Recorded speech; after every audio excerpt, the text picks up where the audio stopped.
When a person can't find a deep sense of meaning, they distract themselves with pleasure. Viktor Frankl. Modern life promises comfort, safety, and stability via college, career, and 401ks. But more often than not, tends to only deliver quiet despair. We're entrenched in a culture that optimizes and promotes ease, but the soul was designed only to be satisfied through calling, not to be satiated by conforming to what is comfortable.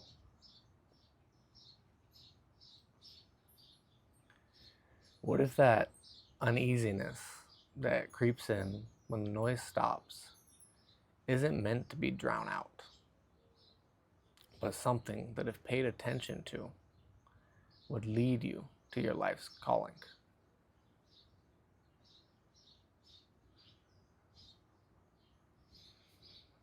We can ignore this calling by filling our every waking moment with noise, obligations, and other responsibilities, some of which seem rational or like smart decisions at their conception.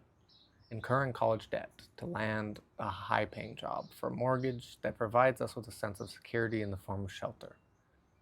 All reasonable circumstances, if they align with your calling.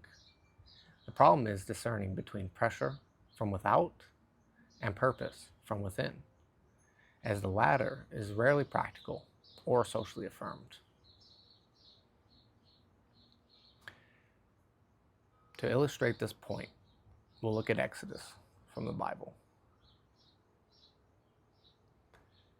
After Moses parted the Red Sea and the Israelites were safely on the other side, they were overjoyed with their newfound freedom.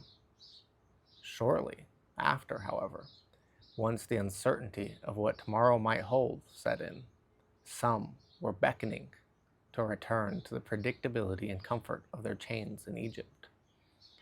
Like Israel in the wilderness, we are called into uncertainty, not as punishment, but as formation. When refusing that call exacts a cost.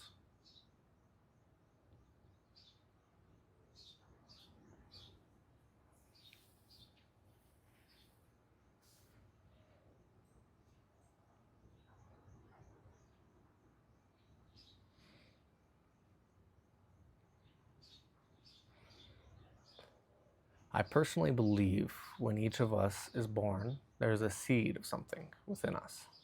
We typically, if allowed when young, can identify and nurture that seed. But more often than not, it's lost in the labyrinth of life. We begin very early to succumb to parental pressures and societal approval, wanting to belong more than stand out. This seems to be deeply rooted in our DNA. For in the ancient world, if you didn't adapt and fit in, you'd be cast out of the community and likely die. So if it's rooted so deeply, perhaps it's actually not avoidable altogether. Dr. James Hollis, author of a plethora of books exploring the meaning of life, in particular about the second half of life, posits that the first half is meant to build ego security, while the second half is stripping away the unnecessary defenses we at first needed in order to find our meaning. This is often not so straightforward and typically quite uncomfortable. Cue the midlife crisis trope, or how even once free of Egypt, after the jubilation had worn off, many Israelites longed to return to the chains and known comforts of their previous life. When comfort is socially awarded, making the refusal seem responsible. But I have a career, even if it's one you hate. I have a mortgage in a house I can barely afford or enjoy. What will X, Y, or Z think, etc., etc.? What many of us realize is that there seems to be more to life than paying taxes and dying. But what many don't seem to realize is that a neglected soul eventually revolts, and the longer the call is ignored, the louder and more painful its return usually is. So The desert we fear is the very place transformation occurs. It's unavoidable. We either choose it early in obedience or it will be imposed later through crisis. This calling never disappears. It waits for a decision, a willingness, a wanting on our part to live a more meaningful existence. This isn't a quick fix. It won't resolve all the problems we face as demonstrated by the Israelites 40 years before deliverance into the promised land.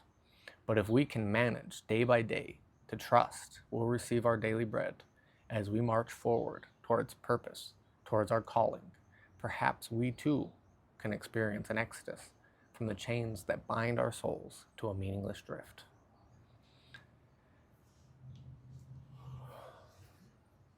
I'll leave you with a few questions that may help you determine the calling that's been placed on your life. Question 1. When did you first feel the pull towards something more and you chose not to follow it? Question 2. What comforts or securities have kept you from listening since then? And the last question. What is one small step forward? And the last question. What is one small step toward that call you could take now? God bless.